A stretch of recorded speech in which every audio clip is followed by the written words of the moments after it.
कल अधीर रंजन जी पूछ रहे थे कि चाइना आके हजारों किलोमीटर लेके गया, ये सच बता रहे हैं सर।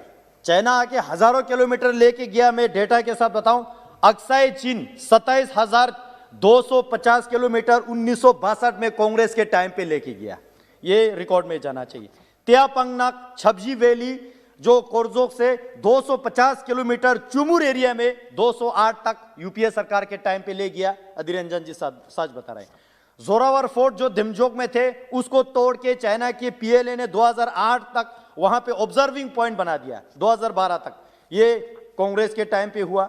उसी तरह धूमचले जो एंशिएंट ट्रेड पॉइंट है 2008 से 9 तक वो भी ले गया। तब सरकार में कौन थे? कांग्रेस थे। लेकिन आज मैं मोदी जी को धन्यवाद देना चाहता हूं जो देश की सुरक्षा केवल प्रधान सेवक ही नहीं बल्कि प्रधान रक्षक बन के जो है देश के सीमा को इतने मजबूत करके 10-20 गुना इंडियन आर्मी उधर तैनात करके देश के सीमा को इतना मजबूत किया। इसलिए मैं बताना चाहता हूं सर, आजादी के कभी शाम नहीं होने देंगे, शहीदों की कुर्बानी बदनाम नहीं होने देंगे। बची हो जो एक बूंद भी लहू की, तब तक भारत माता का अंचल कांग्रेस की तरह नीलाम होने नहीं देंगे।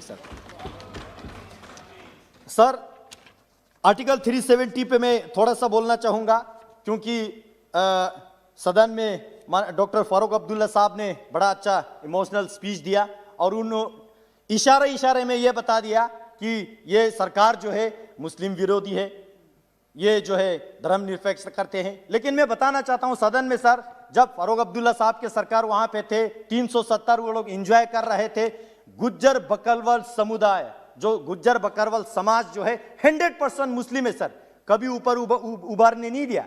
लेकिन यह सरकार ने 370 हटने के बाद कल डीडीसी इलेक्शन चुनाव किया, गुज्जर बकरवाल को पॉलिटिकल रिजर्वेशन देके उस मुस्लिम समाज को जो पिछड़े थे दबे थे उसको उठाने का काम जो है इस सरकार ने किया। यह मैं रिकॉर्ड में लाना चाहता हूं सर। 370 हटने के बाद ग्रास रूट डेमोक्रेसी वहां आने लगा सर। वहां पे जो है डीडीसी इलेक्शन हुआ, वहां पे ब्लॉक डेवलपमेंट काउंसिल का चुनाव हुआ, वहां पे जो है आज केवल 87 एमएलए का इलेक्शन नहीं, 40,000 से ज्यादा पंच एंड सरपंच इलेक्टेड है इस सरकार के दौरान।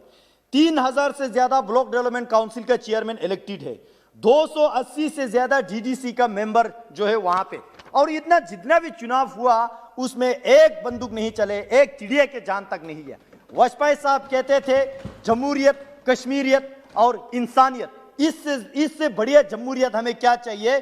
जो डिस्ट्रिक्ट जो है टेररिस्ट के लिए माना जाते हैं, मैं नाम नहीं लूंगा बुरा लगेगा, उन डिस्ट्रिक्ट्स में इस बार 60% 70% वोट होने लगा। 70-80 साल के बुजुर्ग जो है खुद चल के वोट डालने के लिए आया, जो पिछले 30 साल तक वोट डालने के लिए नहीं आया सर।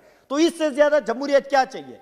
इस सरकार के दौरान कश्मीर में शूट एट साइड का एक बार भी ऑर्डर नहीं हुआ। इससे ज्यादा इंसानियत क्या चाहिए, इससे ज्यादा जमहूरियत क्या चाहिए, इससे ज्यादा कश्मीरियत जो पीसफुल और क्या चाहिए। जो अटल जी ने जो हमें मार्गदर्शन दिया उस पे माननीय मोदी जी के सरकार चलने का जो काम कर रहा है सर, मैं एक जरूर ध्यान आपके आकर्षित करना चाहूंगा। जो आज फारूक साहब ने यहां पे कहा कि ये सरकार मुस्लिम को नहीं पसंद करता है, ऐसा नहीं है सर। ये फारूक साहब मुस्लिम है, आप हिंदू है, हम बौद्ध है, हम ये सारा ये जो है ये इस देश का खूबसूरत गुलदस्तान है। लेकिन कुछ आइडियोलॉजी से हमें प्रॉब्लम होते हैं सर। फारूक साहब कहते हैं चीन के मदद से 370 वापस लाएंगे, ये हमें स्वीकार नहीं है। महबूबा मुफ्ती जी कहते हैं जब तक 370 वापस नहीं आएंगे तिरंगा नहीं उठाएंगे, ये हमें स्वीकार नहीं है।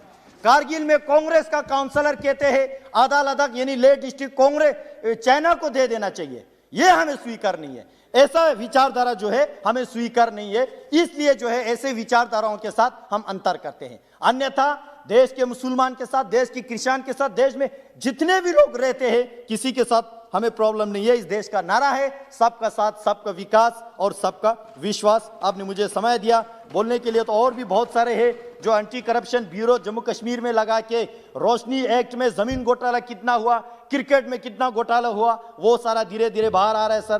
कस्टोडियन और इवैक्यू प्रॉपर्टी एक्ट खत्म करने की जरूरत है। मैं आपके माध्यम से सरकार के ध्यान आकर्षित करना चाहूंगा। बहुत बहुत धन्यवाद सर। कहने के लिए तो बहुत कुछ है लेकिन समय के कमी, आपने मुझे बहुत समय दिया, बहुत बहुत धन्यवाद जी। बहुत